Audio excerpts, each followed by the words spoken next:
Okay, so now we're going to start talking about death and the end of life. We've talked about every stage of development up until this point, so this is where we're going to round out our unit. So, just kind of a trigger warning, we will be talking about the concept of death. I know that's something that can be very sensitive for a lot of people, even myself included. So, we're not going to go too far into it. We're just going to talk about kind of what's going on, what psychologically can come up at end of life. We are going to talk about grieving, and we're going to talk about some cultures' death practices. So, what are some issues related to the end of life? Well, when we're looking at Erikson, we're looking at integrity versus despair. So, these people are dealing with morality. So, life becomes more urgent because they realize, hey, I'm aging, I'm getting older. I can't really avoid the fact that I'm older now. So, for a lot of these people, things become more and more urgent. There's things they have to get done, there's things that they will kind of focus on. Other people look back and they say, okay, I have a life in review. And this life in review process is where essentially they go back and they do what Erikson talked about. They look at, am I fulfilled? Did I live a life that was worth it or not? A lot of people come to terms with their regrets, their mistakes, unfinished business.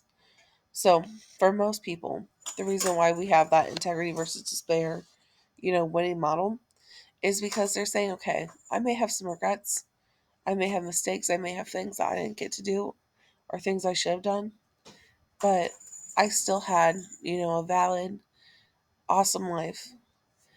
And that's where we can kind of beat that integrity versus despair.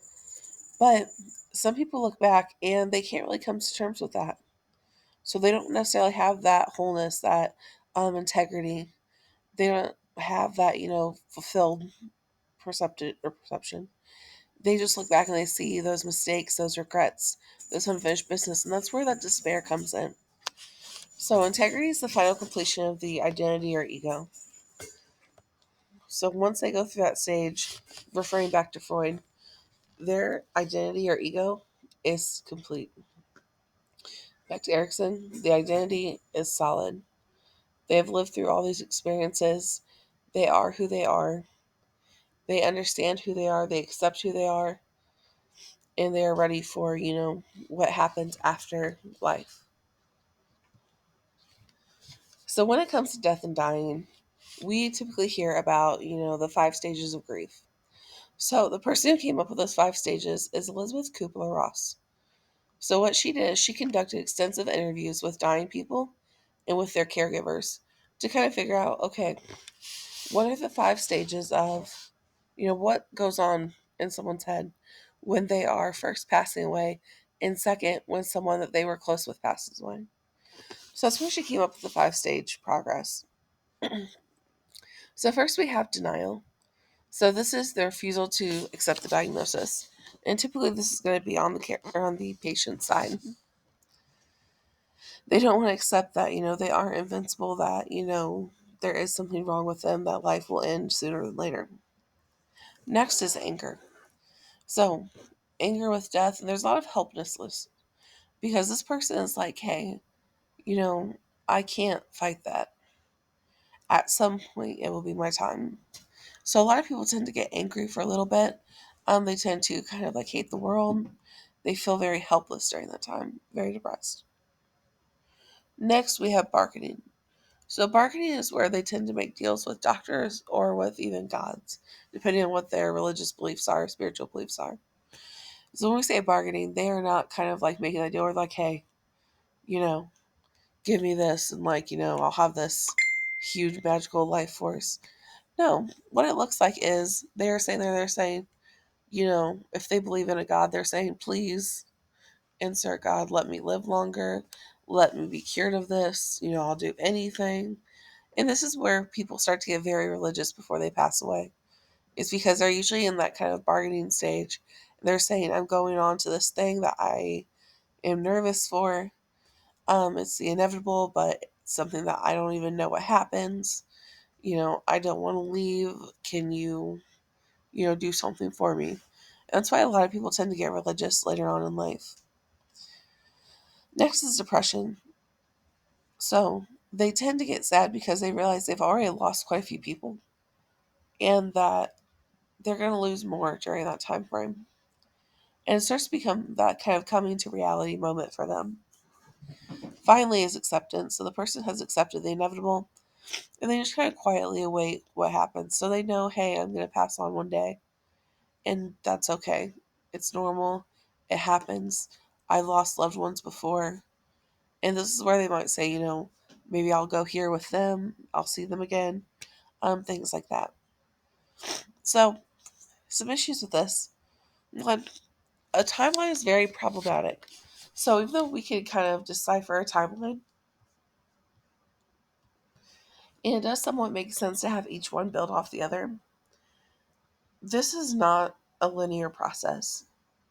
This is not something where, someone has to go through all 5 stages in this, order. We talk about grieving a little more on the next few slides. You guys will see it can happen all the time.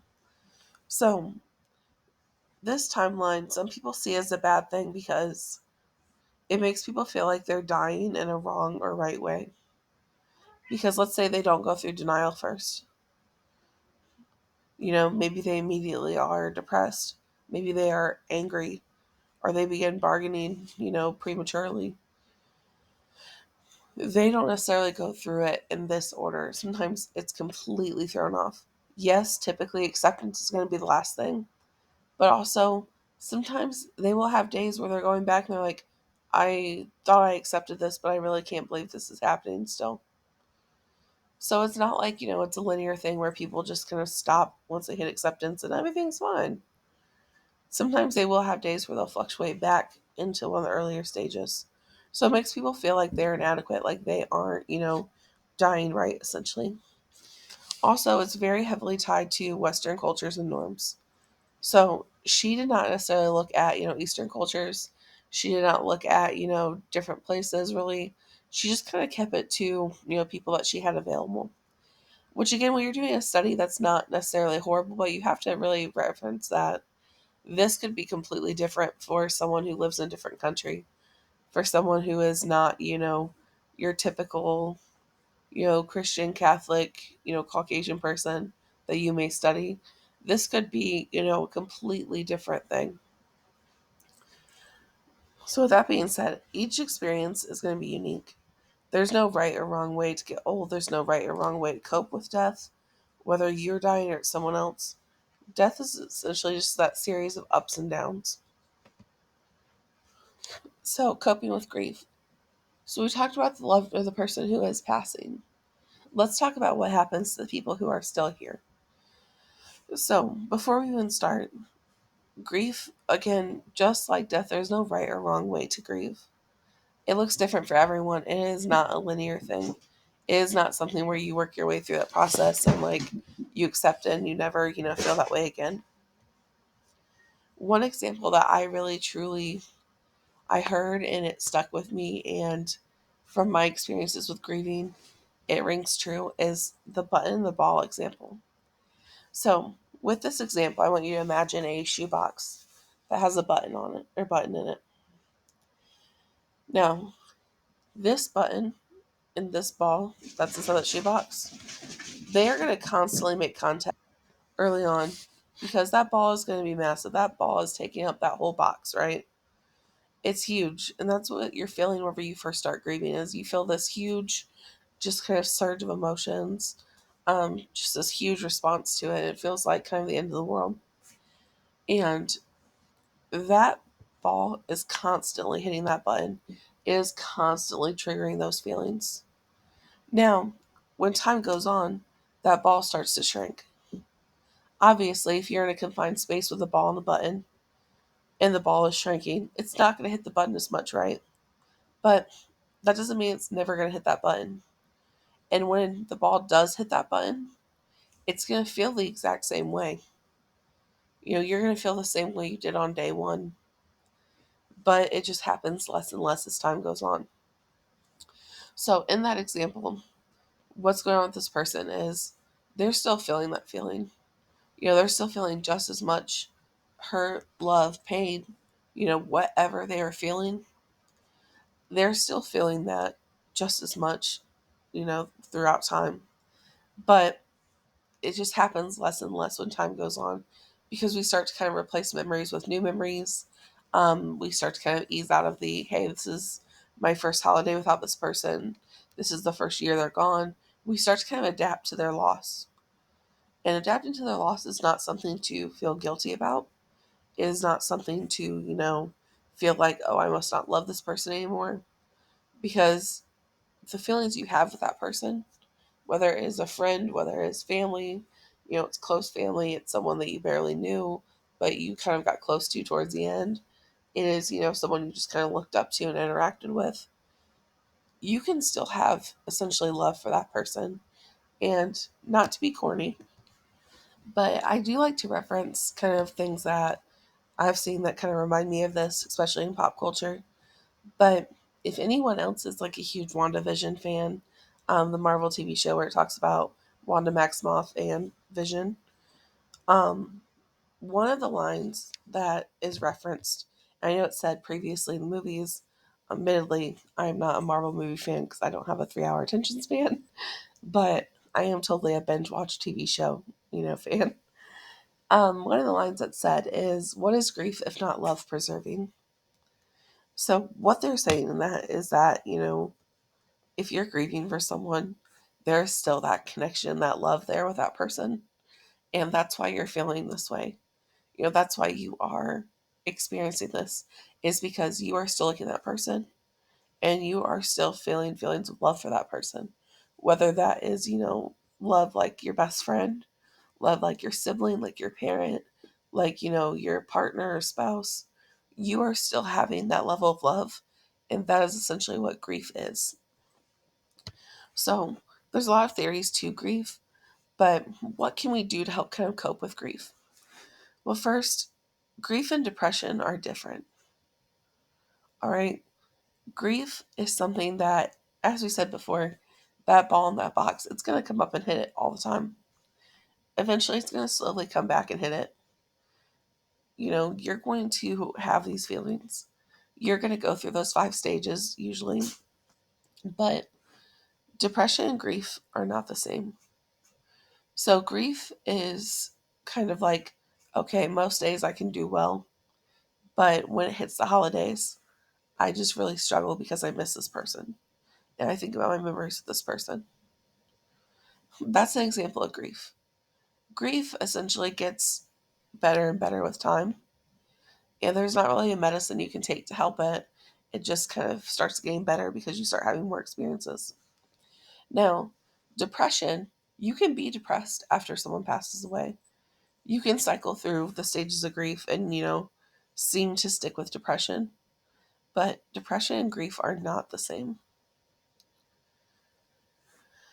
So understand that they're not the same. Understand, how they are different. That one is kind of a more stretched out, you know, sporadic but temporary feeling. And depression is more of that, elephant in the room that we constantly feel, we constantly need to address. Next, get help. So it is not a bad thing to reach out for people to make sure that you get help.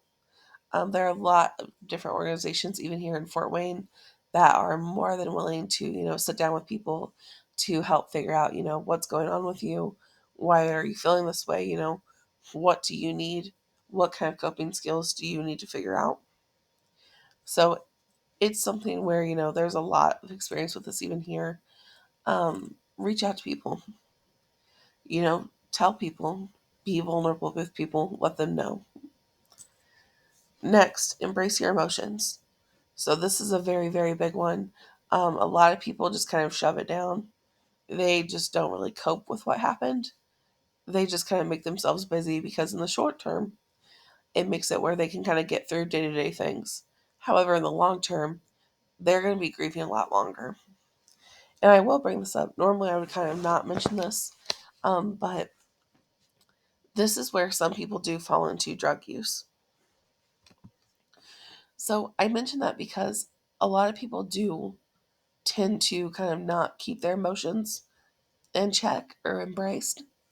And they'll typically fall into drug use because they don't really want to feel that way anymore, right? As we talked about before, One of the reasons that people use drugs is to kind of keep that numb feeling or feel like they can feel something. It's typically a way to like self medicate. So some people actually fall into using drugs because they're saying, this hurts. And when I take this substance, it makes it not hurt as bad. Now, that may seem like a good thing temporarily. However, I want you guys to think about it. If you are not processing through your grief, it's still there, right? Your ball in your box, that ball is not getting any smaller because you're not processing it. You are not taking steps you need to help kind of shrink that ball. Yeah, you're not going to be impervious from hurt, but you're going to have a smaller ball that goes off less. From my personal experience being around people who have had, been addicted after family members passed, all it does is kind of postpone that grieving process. So that person isn't grieving the time that they are, consuming drugs, the time that they're high. That person is just kind of postponing it. And once they begin getting sober, a lot of people will struggle even more because one, they feel regretful for using drugs. Two, they, may be embarrassed about it. But three, the things that may have happened before that caused them so much, mental distress that made them want to use the drugs, it's still not resolved. So I actually had a family member who um their parent passed away and they began using methamphetamine because they were like, okay, I can't sleep. They had a like temporary stress disorder because of it. And they were like, I had to witness my, family member pass away. And that is a 100% traumatic thing. That is definitely something that someone can develop a temporary or even permanent stress disorder from. Um, that's something that can really change a person's personality just because, trauma can do that to us. Well, they ended up using methamphetamine to kind of, be able to stay awake so they didn't have to sleep. They didn't have to have, those like temporary nightmares about their parent passing. Um, and just kind of really didn't have to think about anything because, their mind would always be racing somewhere else, so you couldn't even process anything. Now, once this person started getting sober, thankfully, it was about 3 years later. A lot of people who were sober during that time, they were at a later stage in that grieving process. They had that shrunken ball. They were saying, hey, look, this happened and that hurt me. And, I miss them like crazy, but I understand that life goes on. I understand that, I accept that they're gone. And yes, you will have days that you will cry. You will have days that you feel like it's the end of the world. You'll have weeks where it feels like that. And the holidays are a huge trigger for people, but those people who had already taken that time to heal, who didn't consume substances, they were already at a stage of, for lack of better words, kind of moving on. Now, this person who had just become sober years after the event, they really struggled at first because they were looking at things and they were just still kind of in stage one. Like, they're like, I can't believe she's gone, and angry that she's gone, and sad that she's gone, in that kind of temporary depressed state. So, when someone consumes drugs, especially like harder drugs, like what I had mentioned, it doesn't help cope with that grief. All it does is just postpone it. It just keeps putting it back time and time again until eventually it feels like it's, just way too much or it's just not going to change. Next, get rest. So, I'm going to combine that with point number 7, keep structure. When someone passes away, you need to get rest, you need to be able to sleep, and you need to keep somewhat of a structure in your life. So, the reason we keep that structure is because it helps us not fall into that permanent depression, and it helps us kind of work through those stages. So, as we talked about before, you need to start working through and having new experiences to kind of ease yourself of the burden of that memory. So you're still going to have that memory with that person. You might still cry, on Christmas Eve whenever they're not there. And that's completely normal. But you need to keep somewhat of a structure because if you don't, that's when people tend to fall in that more depression based state instead of just that, grieving temporary depression. And the biggest one, take care of your needs. So everyone, just like how the, dying process was different, there is a completely different way to grieve. There is no linear way to kind of grieve and experience those situations. So make sure you're taking care of yourself and you're doing what you need to. Don't fall into, using substances. Don't fall into, kind of those temporary fixes. Make sure you're coping in a healthy way and make sure you are taking care of what you need to. All right, so our last two slides, we're going to look at two different cultures and their practices of death, and this is going to work you guys into your thin slides. So I ask that you please don't use these two cultures unless you're going to tell me a different perspective of these situations. But on your thin slides, what I want you guys to do is take a slide and pick one culture, talk about that culture, what their practice is, and then add a picture. So super simple, but I want you guys to kind of look at different cultures and how they view death. My ask is that we don't pick like Western, American culture. We kind of look at other countries first, and then if we need to, we can do, America, things like that. But the reason I say that is because a lot of us are familiar with American culture. If you're not, by all means, please look it up. But a lot of us are familiar. So I just don't really want us to all say, oh, we get a 3-day mourning period from our jobs. We go to a funeral. That's usually about 3 to 5 days after the person passes. Then we go and do this. And then we just kind of, let people go their own devices however they choose to cope. Because that is typically what we do in America, but I don't really want you guys to just look at that. I want you guys to see, what do other cultures do? How is this different? So we're going to start with Hindu culture. So what are Hindus' views on death? Well, the dying person is surrounded by family members, and it's a constant flow of visitors in and out of the room. So they're not just kind of all flooding that person, staring at them, waiting for them to go, but they make sure that person is never alone. They make sure their body and that, their spirit at that time are never alone in that room. So if one person leaves, another person immediately comes up and it's their turn to kind of see them and spend time with them. Once the person passes, the body is actually brought to the family home. It's prepared over the course of 2 weeks for the funeral and cremation. So I know that is completely different than what we do here. First of all, we typically don't wait 2 weeks. We tend to, wait a week at the very most, and that's probably pushing it. But we tend to just kind of, wait that time and take them to a funeral parlor.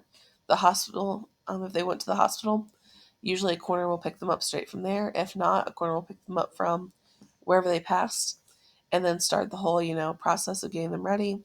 Then we would start planning funerals and things like that. For their culture, they are bringing that person back to that family home, and then they're going to prepare them. What they're going to do during that time is the family is only going to eat vegetarian meals.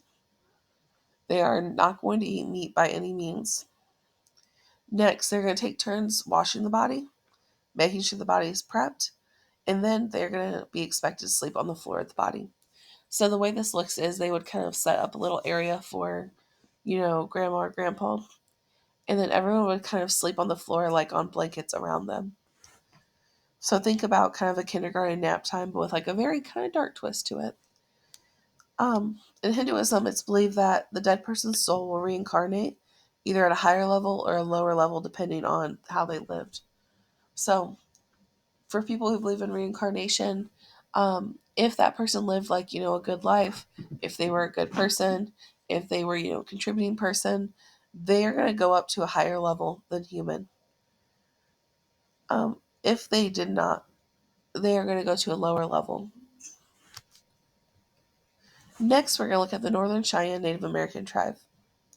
So the Northern Cheyenne people, they believe that death is considered only the end of the physical body, but the self and that Cheyenne nature essence are going to still persist through time. So they do believe in reincarnation, but it's slightly different than what the Hindus believe in. What they believe in is that as a new infant is kind of brought into this world, an ancestor of that infant will die out. So aging occurs and different things start to leave and the infant gains it. So if you want to compare this to our Western culture, we do typically see people start to um, lose their senses, right? Whenever they start passing away. So we see behavior and mental activity kind of decline, especially people with Alzheimer's, dementia, things like that. Then they start to have loss of senses. So their taste buds do eventually start dying out.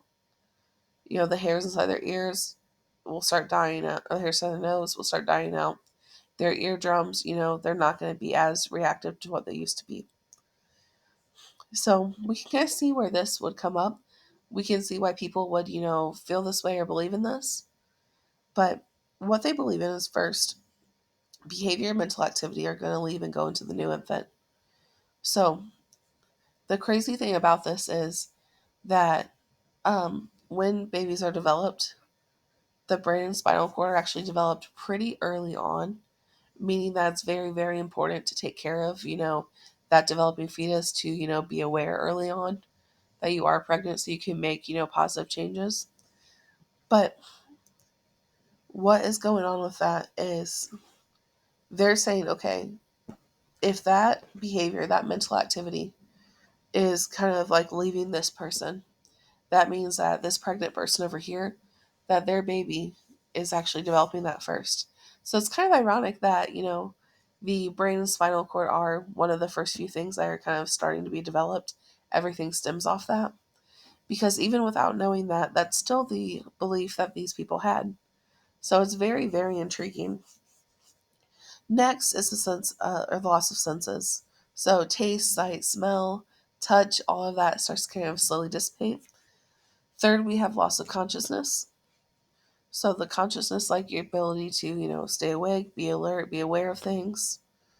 And then finally, the loss of breath, which would, in a sense, be life leaving the body. So the idea is that once they go through all of these stages, when that last essence of life leaves, the first life is given to the infant. So the infant has been developing, they have been gaining all these senses from their ancestor, from, great grandma, grandpa, whoever. And when all of that is gone, they are finally able to live. Another belief that they have is that the life principle, so like the general essence of life, stays with the skeleton until it crumbles into dust. So the bones will eventually crumble. What they believe is that the life stays within those bones. And that's why in some Native American cultures you may see people use bones pretty frequently for things. It's because they believe that that life is still going on until that bone is destroyed and crumbles, until it kind of reabsorbs back into the earth, and that person is like one with nature again. That life is still maintaining. All right. And then the Native or the Northern Cheyenne culture, they do believe that bones can come back to life again. So this is not one that I'm 100% familiar with. It's definitely interesting. It's definitely something to look more up about. But their belief is that bones can come back to life. So that is where we're going to end. Please make sure you go and do your thin slides over your cross cultural views on death. And I will see you guys in the next unit.